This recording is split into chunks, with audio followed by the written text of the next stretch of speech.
Julian, welcome. It's been reported that WikiLeaks has released more classified documents than the rest of the world's media combined. Can that possibly be true? Yeah, can it possibly be true? It's a worry, isn't it? That the rest of the world's media is doing such a bad job that a little group of activists is able to release more of that type of information than the rest of the world press combined. Picking up the wounded. Yeah, returning information, engage. Light them all up. Come on, fire. Good evening. They're the secret files from the Iraq The war. internetplattform Wikileaks Det är webbplatsen Wikileaks som publicerat omkring 400 000 sidor hemligstämplade amerikanska dokument. WikiLeaks have made public the most extensive classified military and diplomatic material ever. What they've released is challenging and provoking governments with skeletons in their cupboards all over the world. We should condemn the disclosure of any classified information by individuals and organizations. The people who are in power will not give that power away freely. That is just, unfortunately, a fact of nature. The Defense Department demands that WikiLeaks return immediately all versions of documents obtained directly or indirectly from the Department of Defense databases or records. It's only now that the true story behind the development of this closed organization is coming to light. But while the world's discussing whether Assange is a rapist or a saint, WikiLeaks continue to pursue their own political agenda. Every release that we do of material has a second message, and that is we set examples. If you engage in immoral, in unjust behavior, it will be found out, it will be revealed, and you will suffer the consequences. What we have here is a new breed of rebel, IT guerrillas without a national base. Student digs, coffee bars and server rooms, these are their command and control centers spread all over the world, and the battle's already started. The general in charge of 120 Defense Intelligence Agency personnel targeting this institution and its products.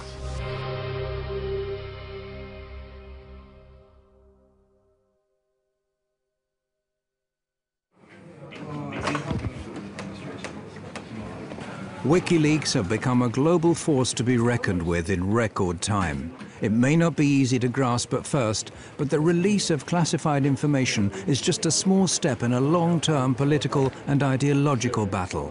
And that leaking classified information is a weapon and not a means unto itself. The public has a right to know materials, and the historical record has a right to have materials of diplomatic, political, ethical, historical significance. If something is interfering with that process, we will undo it. He's been called the Scarlet Pimpernel of the computer age. If one were to judge him on his looks alone, you could call him a chameleon, given the frequency of his change of hairstyles during the 6 months we've been following WikiLeaks. But if you look under the surface, you'll soon discover that Julian Assange has been revolting against the powers that be for a long time. As a teenager in Australia, he called himself Mendax and got a name for himself as a highly skilled hacker. By the age of 21, he found himself in court pleading guilty to some 20 different charges of hacking. Yeah, I mean, we had a back door in the US Military Security Coordination Center. This is the peak security for controlling the security of MILNET, the US military internet. We had total control over this for 2 years. The US space agency NASA is one of the victims of the Melbourne computer hacking syndicate.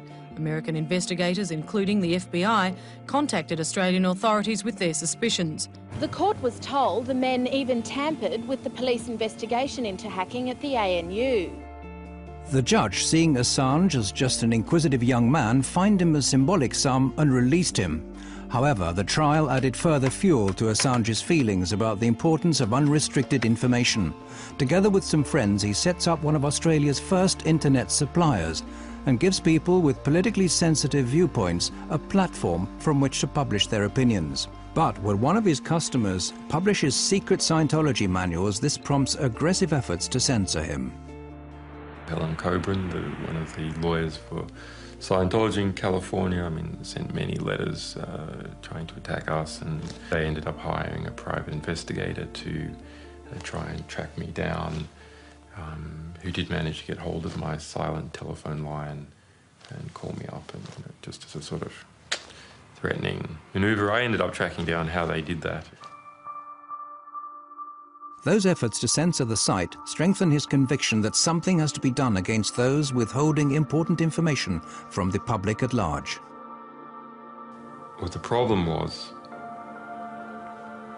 there needed to be more actions that created positive reform effect. More actions that were just and corrective to injustice. Assange sees disclosures as a preventative instrument.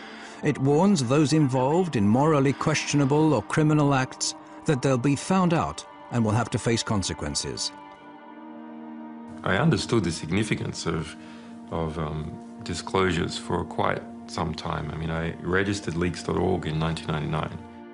In 2006, Assange and a group of like-minded people start building up a special internet service, Wikileaks.org, exclusively for people wishing to blow the whistle on abuse of power. His fellow conspirators comprised of hackers and mathematicians. They're located around the world and communicate via a restricted mailing list. From this platform, they start defining their thoughts of building up a worldwide movement to mass publicize classified information. They affirm that this is the most cost-effective political weapon and that they intend to place a new star on the political firmament of man. Any reform that is large-scale must be based upon information, because what else can spread other than viruses? Only information can spread and achieve large-scale reforms. Inspired by Wikipedia, WikiLeaks distribute the leaked information to anonymous volunteers to check its authenticity and eliminate any traces of the sender's identity. It turns out that the majority of the general public has neither the time, interest or resources to analyze WikiLeaks material, but there are professionals to turn to. In 2006, we hoped that the general public would write analysis articles collaboratively. And not at all true. WikiLeaks come to the conclusion that media are the only channels that have the resources and motivation required to create a real impact. In 2007, WikiLeaks, in association with the British daily newspaper The Guardian, published evidence of former President Daniel Arap Moi having embezzled massive sums from Kenyan state funds. Shortly after that, they release a report about the Kenyan police's use of death patrols. This disclosure causes a great stir, but as an organization, WikiLeaks continue to remain unknown to the general public.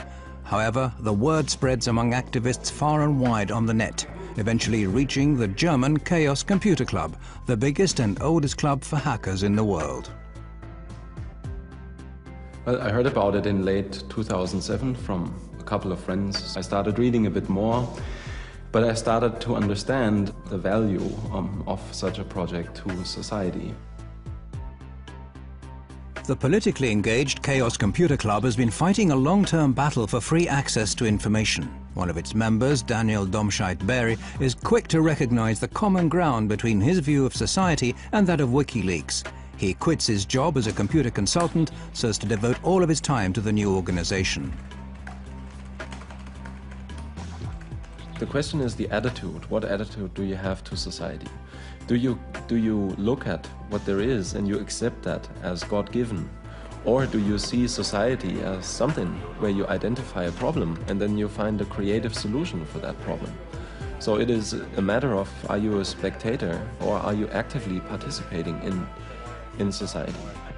The Computer Club has put the skills of some of the sharpest hacking talents in the world at WikiLeaks' disposal. What's needed now is a physical haven. Hackers linked to the Swedish file-sharing site Pirate Bay have what they need: considerable technical skills in a place where freedom of speech is unusually free. A lot of the countries in today's world do not have really strong laws for the media anymore. But a few countries, like for instance Belgium, also the United States with the First Amendment, and especially, for example, Sweden, have very strong laws protecting the media and the work of investigative or general journalists. So from our perspective, this is something, if there are any Swedes here, you have to make sure that your country is really one of the strongholds of freedom of information. Sweden has an enviable, although far from perfect, record in protecting publications. It has a practical record within the past few years of protecting internet publications against censorship.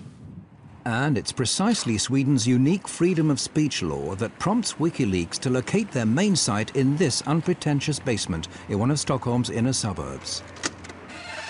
Det började med en tunneltjänst, att de skulle tunnla trafik här igenom för att kunna kringgå vissa IP-bandningar och sånt som har skett i andra länder där som inte gillar WikiLeaks. Men senare så valde de att ställa även en maskin här där de publicerar materialet ifrån. PRQ offer their customers total secrecy. Their systems prevent anyone from eavesdropping either WikiLeaks chat pages or finding out who sent what to who. Vi erbjuder dels anonymitetstjänster, så kallade VPN-tunnlar, där en klient från utsidan ansluter till våra maskiner som sedan laddar ner den informationen de vill ha. Så om någon försöker spåra dem ifrån slutstationen, så att säga, där informationen kommer ifrån, så kommer de bara komma till våra maskiner. Och härifrån så lämnar inte vi ut några uppgifter om vem som hade det IP-numret vid det här tillfället. PRQ have a track record of being the hardest ISP you can find in the world. There's just no one else that bothers less about lawyers harassing them about content they are hosting. And it's just the attitude that, let's say, works very well with what WikiLeaks was set out to do. Här är vår serverhall. One reason why WikiLeaks need PRQ is that their operations are protected by Sweden's strict freedom of expression laws, laws which PRQ exploit to the full. Vi accepterar allting som faller under, som är lagligt enligt svensk lag. Så accepterar vi precis allting, oavsett hur omoraliskt eller förkastligt det kan vara i övrigt, så väljer vi att inte göra några moraliska bedömningar. Det är en informationsbomb som står och väntar istället för de konventionella vapnen. Och förhoppningsvis så kan den här informationen på något sätt stoppa några av de konventionella vapnen. Det är min förhoppning i alla fall. And we aren't talking about any old information. It's from these servers at PRQ that WikiLeaks has, for example, made public a manual from the United States Guantanamo Bay Detention Center. A military manual leaked on the internet is revealing details of the way terrorist suspects are being treated at the U.S. naval base at Guantanamo Bay in Cuba. It tells of the use of solitary confinement and humiliation to break down the detainees mentally. Human rights groups have for years been asking the US administration for access to this manual. If you censor important material of this type, we're not just going to criticize you. We're going to take the material that you tried to censor and we're going to spray it all over the world. And we're going to stick it in our archives in a way that's never going to disappear. Encourage everyone to get copies of it. WikiLeaks' battle against censorship knows no geographical frontiers. The next step is to publish an internal report commissioned by the multinational trading company Trafigura, who are alleged to have dumped toxic waste in the Ivory Coast that caused tens of thousands of people to seek medical care. The Guardian newspaper was going to produce a big story on this, and as a result, they were gagged. The company obtained